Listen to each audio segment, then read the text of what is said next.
We will not tolerate Russian interference in our 2018 elections. Much work has been done. There's more to do.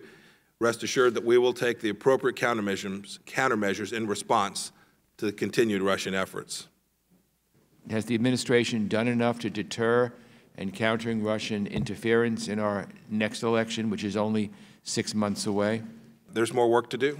We have not been able to achieve deterrence, effective deterrence of some of these efforts of the Russians, but this administration has taken enormous efforts to push back against Russia that haven't been done in an awfully long time, either here in the United States or, frankly, from our partners who are even more threatened by Russia than we are in Europe and elsewhere. I wanted to commend you and the administration for calling this week's election in Venezuela what it was, a sham and illegitimate. We did this morning receive a formal notification that our charge d'affaires had been PNG'd. We will respond appropriately, certainly reciprocally, but perhaps more than that, perhaps proportionately.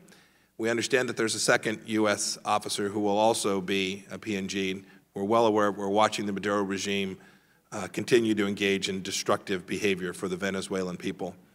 What are his goals for this negotiation? In my conversations with him, we've talked about what our mutual goals are, the things that the world demands and that America demands, and the things that North Korea wants to see for itself as well. There's places where we still have lots of work to do to find common ground, but he has shared candidly that he understands that economic growth for his people, the well-being of his people, depends on a strategic shift, and we hope he's prepared to make that. Return Act, Japan is notorious. When I spoke with him, I could not have been clearer about the scope of the verification work that would be required, all of the elements that would be necessary in order for America to understand that there had been real denuclearization. He took those on board.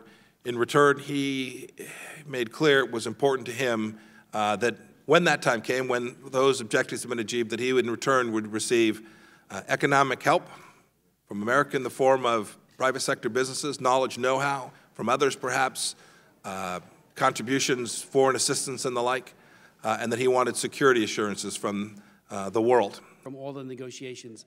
So I encourage you, if you would,